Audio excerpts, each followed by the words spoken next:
Hey everybody, welcome back to the Court of Random Opinion. My name is Lauren Neidigh. We have a small update to the docket in the Blake Lively versus Justin Baldoni legal saga. Things got interesting at the end of last week when it was revealed that Blake Lively had used a John Doe lawsuit to obtain a subpoena where she got the text messages from the Wayfair parties and Jen Abel as she subpoenaed Stephanie Jones at JonesWorks. However, many have speculated that this was improper and an abuse of the system as they used a company, Van Zandt, to do so. Now, Van Zandt had absolutely nothing to do with It Ends With Us or the Wayfair parties at all, so how could it possibly be used to obtain their messages? It's unclear why they think they could use Van Zandt against parties that Van Zandt was never involved with in any capacity. With that said, people are now speculating whether or not Blake Lively's attorneys will be removed from the case for improper conduct, which puts this morning's update into a little bit of interesting context. Blake Lively has added a new attorney for this case to the docket. Now, this is Laura Lee Prather with Haynes and Boone.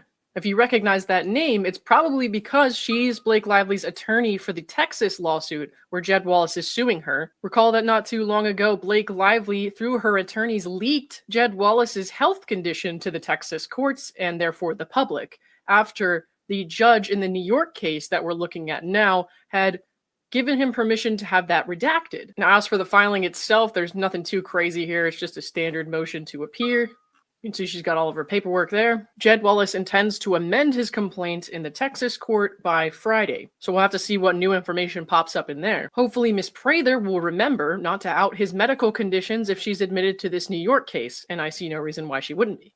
Last night, we went over the Deadline article outlining some of the quotes the attorneys were giving to the press regarding that John Doe lawsuit we just talked about. Brian Friedman, of course, argues that it was improper. He has used John Doe lawsuits in the past, but he has used them in the proper manner, whereas Blake Lively's attorneys seem to know how to use these in a proper manner in the past, but for some reason felt it appropriate to file a lawsuit with all John Does listed as the defendants when they knew exactly what they were looking for. It's all very sketchy. But still, Blake's attorneys to the press will say, hey, no, there's nothing to see here. This is totally normal. This is totally fine. Of course, what else are they going to say? All right, I'm going to keep an eye out for more updates. We'll have to wait and see what Brian Friedman, attorney for Justin Baldoni, does next, as he said he intends to pursue all legal remedies they can. If you want to read more about what the lawyers were saying to the press in the Deadline article last night, I'll put a link to that video in the description of this one. And guys, I'm still working on that project where I'm sharing your voice clips to show support for Justin Baldoni and Wayfair. If you don't yet follow me on TikTok and Instagram, it's LethalLauren904. So to help me out, if you could get more eyes on that project, I'll be doing some more shorts and stuff like that with those materials in the meantime. So